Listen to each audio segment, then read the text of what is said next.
And at 19 years old, you applied to be a Navy SEAL. Mm-hmm. Okay, so I have to ask a very dumb question here, which is, what is a Navy SEAL? So there's special operations, which I guess, from England, this is the SAS and the SBS. So those are the two sort of units that we get compared to the most. And so a Navy SEAL is a part of the Navy, but you're the special operations component of the Navy. And the term SEAL is actually an acronym, which stands for sea, air, and land, because even though we're in the Navy, we are trained to operate in the sea, in the air. So in the sea, meaning we dive; in the air, meaning we parachute and rappel; and then on the land, meaning we conduct land warfare operations. And you take all those things, combine them together, and that's what our job consists of. I was under the assumption that to become a Navy SEAL or to be in the SAS, you had to have 10, 20 years of military service. You had to have like an established military service, and then you get some like pop-up on your computer and it says, like, come to this building over here. And so to hear that you applied at 19 years old, I was like, oh, I didn't know teenagers could apply. Yeah, no, I was 18 years old when I joined the Navy, and I joined on a contract that got me sent to SEAL training, and it took a year to get through. So I was 19 when I finished that up. But there's always debates about, well, don't you want someone that's more experienced? And I actually loved the fact that I was basically raised in the SEAL teams. It was just awesome. It was an awesome way to grow up. It was an awesome way to spend those years of your life learning the trade that you wanted to learn. And so I thought it was awesome, and I think it worked out pretty well. There is usually the percentage of people that make it through SEAL training is about 20%. People that are under the age of 20, it goes down to about 5%. So yeah, I was one of those like small percentage of people that are very young but still make it through. And what is the characteristics that they're ultimately testing with the design of that training? What are they testing for? Will you keep going? In the face of? Whatever. Well, they call the one of the weeks Hell Week, don't they? Mm-hmm. So they try and simulate hell by the sounds of it. Yeah, they try and simulate hell.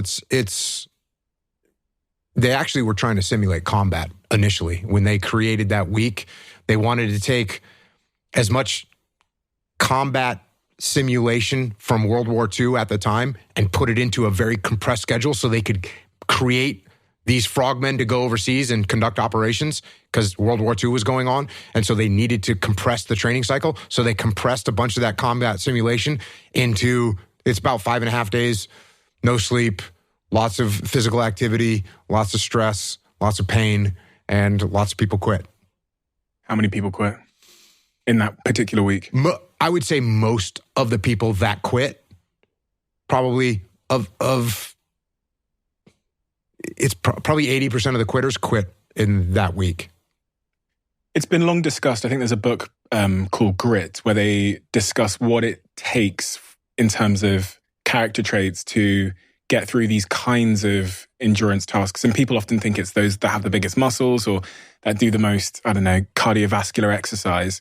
But from what you've observed, and this is maybe a broader point about adversity in life, is there any similarities in the people that are able to get themselves through adversity? There's some internal drive that you either have or you don't have. And if you have it, you won't quit. And if you don't have it, you're going to quit. And it breaks people. The other thing is, you might be an exceptional swimmer and you might be exceptional upper body strength, but you're not that fast of a runner. They're going to find that out. Or you might be a fast runner, but a bad swimmer. They're going to find out what your weakness is. You might not like the cold. They're going to see it. You might not like the boat on your head. They're going to see it. They might see that you have a bad temper. They're going to find that, and they're going to pick at that thing to either make you come out the other side or make you quit. It's a pretty amazing thing. It's a pretty amazing thing. It's a pretty profound thing to look at from the outside and see it. Because when I was going through it, it was just sort of, I was young. I didn't care. I was going to do it. There was nothing that they were going to tell me that was going to make me quit. I never thought about quitting. If they told me to get back in the water again, let's go. They told me to put that log on my shoulder. Let's go. Put the boat on my head. Let's go. I didn't care. Can you teach that? Let's go. We're going to jump back in the water. Let's go. I think that's one of the few things that you learn in basic SEAL training is to shrug your shoulders and go forward. Like one of the things they do is they'll line you up on the ocean. And this is in California. And sometimes people think that California is nice, warm water, but it's not. It's 55 degrees, and I don't know what that translates to in centigrade, but it's cold. And one of the things they do is they'll line you up and they say interlock arms, and you get arm in arm with the guy next to you, and they say forward march, and you march in the water, and they say take seats, and you sit down. And they leave you in there. And it's called surf torture. And you just sit there. And after a while, they'll pull you up out of the water, they'll line you up, and the doctor will come down and see if anyone has hypothermia. And if no one has hypothermia or signs of hypothermia yet, get back in the water. And they just keep doing that. And so, yeah, it's what you learn to do is, okay, I'm going to go forward. I can't get out of this. I'm going to go forward. I'm not going to quit. So I'm going to go forward, bring it on. And I think if there's anything that you learn, it's to keep pushing through things that suck. And I would love to say like, keep pushing through adversity, but this isn't adversity. This is just things that suck. It's one level below adversity. Adversity is when you're having a challenge. This is just something that's going to suck, and you're going to have to push through it. You talked about the role that having a why plays. And I was thinking about, if I just lost my girlfriend, or I'd gone through some severe rejection, or someone in my life had died, and my parting promise to them was I was going to do this. The role that having some kind of reason to carry on plays in how we handle adversity or things that suck. Have you seen any patterns in that? Is it important? Because there's books behind me that literally say start with your why and those kinds of things. Yeah. And, that's anything from, my girlfriend dumped me and I'm going to prove her wrong, to something that much more significant, which is my girlfriend died and I told her I was going to do this and I'm going to do it for her. Both those things, depending on the human being, can be a strong enough why to get through. And I have friends that I have one friend that was in Vietnam. He was in Vietnam, and when he showed up to SEAL training, he didn't know what it was. He thought he was volunteering to be like a diver, a diver that would do construction under boats. He thought that what it was, and so he showed up, and they're like, "This is SEAL training." He's like, "What's a SEAL?" And they kind of explained it to him, and then he went and made it through. All that torture, all that mayhem, and why? Because that was what they were telling him to do, and he was, okay, that's what we're doing. Let's go. So again, I would love to be able to, give you this profound anchor that people need to have. But it's like, do you want to do this or not? Which is what I think a lot of it boils down to. Do you actually want to do this or not? Do you actually want to do this or not? Because if you actually want to do it, what's going to stop you? Nothing. And if you don't really want to do it, what's going to stop you? Just about anything that comes up. Just about any obstacle that gets in your way becomes an excuse. It becomes a reason. It becomes a rationale for not proceeding down that path. And this is interesting too. When you talk to people that went to SEAL training that didn't make it, most of the time it's some reason. There's a medical reason. There's a family problem. There's very few people that look at you and say, I quit because it sucked.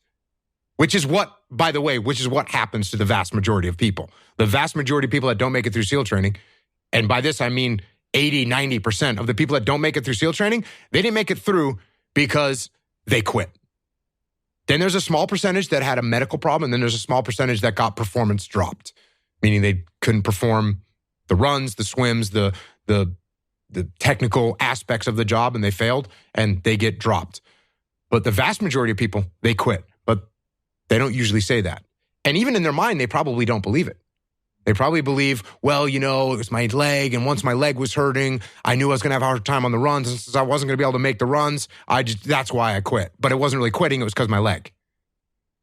So it's like I said, it's a very strange and really kind of a mystical thing. Excuses. You're talking there about people making excuses. Yeah. What have you come to learn about the nature of excuses, and if they are our friends, our enemies, if they're ever useful? Your excuses will destroy you and take everything that you ever wanted from you if you let them. Doesn't sound like a friend. No, it's definitely not a friend. It's definitely not a friend. It can seem like a friend, just like your friend that keeps feeding you drinks at the bar can seem like a friend. But are they really helping you in any way, shape, or form? No, they're not. They're not. So when your excuses make you feel a little bit better about the fact that you didn't execute on what you needed to execute on, then they can make you feel better. But they're not helping you. They're not helping you at all. Is that what you when you think about extreme ownership, which is the title of this book here in front of me? Are excuses the opposite? Excuses and blame, is that the opposite of extreme ownership? That is the opposite of extreme ownership. Extreme ownership is, this went wrong, this failed, didn't accomplish this, and it's not the fault of my boss, it's not the fault of my girlfriend, it's not the fault of my parents, it's not the fault of the weather, it's my fault. And I'm going to take ownership of it, and I'm going to fix it. That's what extreme ownership is. And this is a very difficult thing to do because it hurts. Because when you look around at your life and you look around at your job and your financial situation and your relationship and your physical health, and when you look at all those things and all the problems that you may have with those things, and you say, the reason I have all those problems is because of me, that can hurt. That can sting. And a lot of times our ego rejects that and makes excuses and lies. And then we don't have to change anything. And then nothing changes. If someone was on the extreme end of that disease of excuse and blame and all of those things, is there anything that you could do or you would advise them to do to kind of walk back from there, to get over the other side? Because I think we can all think of people in our lives, and maybe even ourselves at times, who have gotten into a chronic pattern of using excuses and blame as a form of self-defense because we don't want to turn that mirror back at us and have to confront reality. Like, I think sometimes, if I think about some of my closest friends, those that have the lowest self-esteem will use excuses and blame the most because it's, personal responsibility might not, in the short term at least, do anything for my already low self-esteem. So I'm going to blame the world as self-defense. What's step one to get out of that? Well, unfortunately, what happens a lot, and you may or may not have seen this, but I would assume you've seen this at some point in your life. People, and this is a term, there's a term, it's rock bottom, right? This is a term that we hear for someone that's addicted, someone that's an alcoholic, someone that's physically let themselves go, someone that's put themselves into a situation with their finances or their work or whatever, where they reach rock bottom. And that rock bottom, what happens is I believe what rock bottom is as you look around all the excuses that you've made, they're not there anymore. And so now what rock bottom is, you realize that this problem, whether it's alcohol, whether it's your finances, the problem is you. And normally, or hopefully, in the best case scenario, rock bottom is the beginning of the upward climb, the upward path. Sometimes rock bottom leads to disaster and complete abandonment of hope. But when the excuses all go away and people can actually confront the fact that this is all because of me, and it hurts, but is also unbelievably empowering, because if these problems are because of me, then I'm capable of fixing these problems. So even though extreme ownership hurts and is painful, it's also liberating, because now you have control over your fate and over your destiny, and that is a glorious thing. Discipline is freedom. It's the title of your book here. Discipline equals freedom. Now that seems like it's untrue, because when people think of discipline, they think of rigidity and it taking away their freedom, having to be disciplined. Why does discipline equal freedom? Because the more discipline you have in your life, the more freedom you will end up with. So if you lack the discipline to exercise and eat healthy, you will end up being a slave to disease.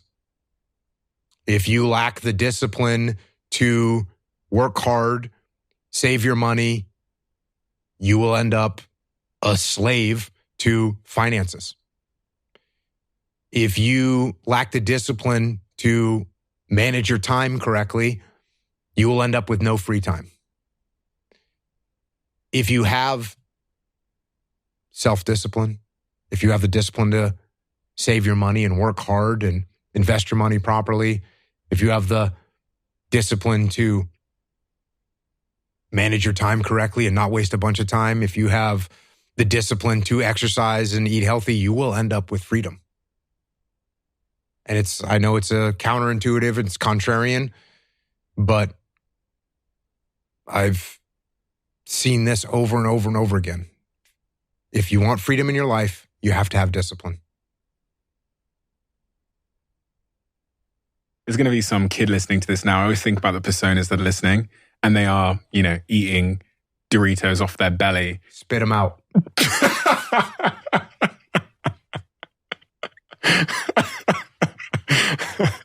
Spit them out. Start now. Because if you're a kid right now and you're eating Doritos off your belly, I know they taste good and there's some immediate gratification, and I get that. But I'm going to tell you, it starts right now. Throw that bag of Doritos away. Get rid of it. Go do some push-ups. Go spend $12 at the hardware store and hang up a pull-up bar in your room and start doing pull-ups. And if you can't do one pull-up, hang on that bar. And you're going to start to get a little bit stronger. You're going to start to get a little bit healthier. You're going to start to get more focused. You're going to start to become more resilient. And you're going to start to be able to do a pull-up. And you're going to start to eat healthy all the time. And you're going to start to understand the world better. And you're going to start to progress in every aspect of your life. And you'll see that if you have that kind of discipline right now, you're going to end up with freedom. And if you don't have that kind of discipline, and you keep eating those Doritos, and you don't work hard, and you don't exercise, and you don't apply yourself, you're going to end up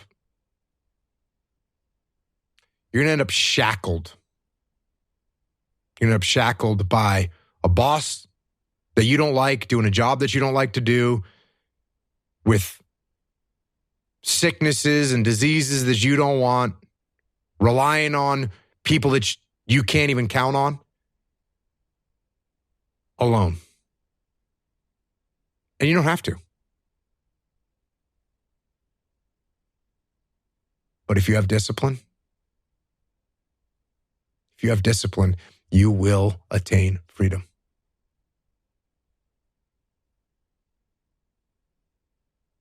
And it starts with just spitting the Doritos out. Starts with spitting the Doritos out. Yes, indeed. One of the things you do, which is, you're super famous for it, is this idea of waking up early. Now, I'm not someone that wakes up early. I know you, no alarm clock, and you're usually up by 11. So no meetings before 11. Okay, got it. I stay up quite late. Yep. What's the best case you could give me for changing that? And do I need to change that? Because what I do is, I flew into LA, I'm fucking jet lagged, I'm flying back in a couple of days, I'm going to be jet lagged when I land as well. So what I'm trying to do is just protect my sleep at all costs, because I've come to learn that it's really the foundation of my performance. So if I'm unslept and I show up at work, the chance that I'm not going to show up correctly in a variety of ways, emotionally, creatively, whatever, is high. And that for me is the greatest risk. Yeah. So I've in the last sort of year or two of my life, I've just said, okay, prioritize sleep, because then everything else seems to follow. But when I heard that you wake up sometimes at 4:45 or 4:30, like pretty much all the time, and I've literally seen you on social media upload your alarm clock day after day after day, I go, shit, maybe I should rethink. No, I think if you've got a system that's working well for you, and then I wouldn't change anything, right? If you feel like you're performing well, you're physically healthy, you're getting all the work done that you need to do, you're a naturally more of a late night, late morning type person, I'd run with it. If you were telling me, yeah, sometimes I get up, sometimes I don't, sometimes I work late, sometimes I don't work out every day, sometimes I feel groggy. If you were telling me that kind of thing, I'd say, okay, pick a time and start waking up at that time every day. It doesn't have to be 4:40. It could be 8 o'clock, could be 7 o'clock. It doesn't matter. Could be 11 o'clock. But try and go to bed around the same time and try and wake up around the same time. And that's going to be a great foundation for everything that you're doing. And I would say when you wake up in the morning, do some kind of exercise, because I think that is very helpful in getting your day started correctly. What are your non-negotiables in your life in terms of habits, routines, disciplines? I wake up early and I work out every day. That's kind of those are the minimum requirements in my life. Train jiu-jitsu. I don't get to train jiu-jitsu every single day, but if I can train jiu-jitsu, I'm going to train jiu-jitsu. I'm going to work out every day. If I can surf, I'm going to surf. I obviously have to work every day. I work every day doing something. I've got a bunch of different companies. I got to write books, podcasts. So I work every day. Are you ever undisciplined? Oh, yeah. Chocolate chip cookies. Yep. they're a discipline lapse for me. I'm not a cyborg. Struggle sucks. Depends on how you frame it. Right? Depends on how you frame it. Because I'm thinking about you stood at the beach, and they say, walk out, Jocko. Link arms and walk out. You describe that as sucking. Yep. But what you're also saying is there's huge value in things that suck. On the other side of something that sucks is something worth cherishing. I would say not just huge value, but the value. It's the value. You want to know if you're talking about young men that might not have any direction right now, go do something that's hard. Go try and accomplish something that's hard. You may win, you may lose, you may succeed, you may fail. I'll tell you what, you'll be better. If you avoid those things that are hard, if you don't accept that challenge, if you don't step up and step into that cold water, and you sit on your couch and eat Doritos, I can tell you this is not a good move. This is not a good move. Don't do that. Don't do that. Just get up, move towards that challenge, whatever that challenge is. Move towards that challenge and go attack it. And you may be successful and you may not be successful, but you will be better. And the next challenge, you're going to be more prepared for. And the next challenge after that, you're going to be even more prepared for. And you're going to fail, and you're going to fail, and you're going to fail, and you're going to fail, and then you're going to win.